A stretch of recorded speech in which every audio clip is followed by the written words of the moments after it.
All right, welcome guys. We are now at the fun part of the class, and so we're going to begin with installing the Arduino IDE. So the first thing you need to do is go to arduino.cc. That is the link, or you can Google it because Google is your friend, and we're going to go to software and go to downloads. It is a little bit tricky here, so there are a couple options. You can do the Arduino in the web, but I highly recommend you install it to your computer. It's always a great option. So here's the download for the Arduino IDE, and you see all these options. So I'm on Windows. You want this guy right here. This other one is a zip file for non-admin installs, but if you have access as an administrator of the computer, it's always recommended for you to use this first option here. You can also do as a Windows app, and if you have Mac and Linux, you can use those accordingly. So I'm going to download the Windows app. And here's where people get caught up, right? It asks you for money. You're like, well, hold on. Nobody told me that this was not free. So all you got to do is go down here, click just download. That's it. That'll knock it right out. So let's go ahead and download that. It'll take a few seconds. I'm on a pretty quick internet connection. But I think I've actually already downloaded this before, so I can probably cheat. Give me 1 second. Go to my downloads. Yes. So I already have it downloaded. Save us a little bit of time on this video. So once you get that download, go to your download folder, double click it, and you'll get an option like this, right? It asks you, do you trust this file? Yes, I just downloaded it. This is the one I want to install. So I want to click run to accept that.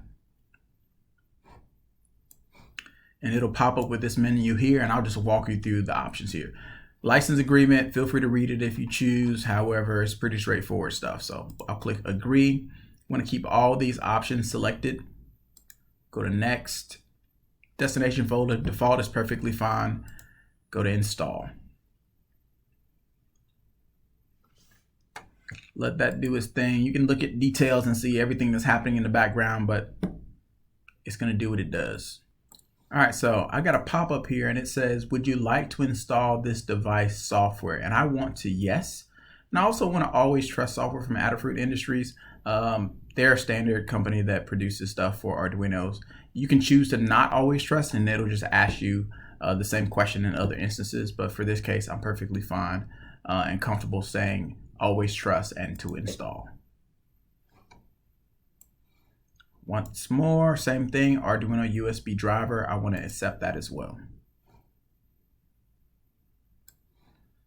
And I got another one. It looks like it's the exact same thing. Arduino USB driver, installed that as well. Looks like it says completed. See completed here. And so then I can just go to close. All right, now that that's done, I should be able to go here and open up the Arduino application. Unfortunately, it's popping up on another window. And so I'll drag it over whenever it gets loaded. So when that happens, I get this warning and it says, do you really want to do this? And so I do. We want to allow this to communicate, and it's perfectly fine on domain networks. And I would also say fine to communicate on private networks, but I would not select the option for public networks. So private networks and domain networks we're perfectly fine with. It is possible that if you don't check this one, you may have issues using over the network on like the FSU network. But I'm going to go ahead and allow access here for both domain networks and private networks. And after that, it popped up with this sketch. So here we are fully installed the Arduino IDE. We can go through some of the options in class, but this gets you to home base where you can get rolling, developing your code and communicating with your Arduino. All right, thanks and good luck.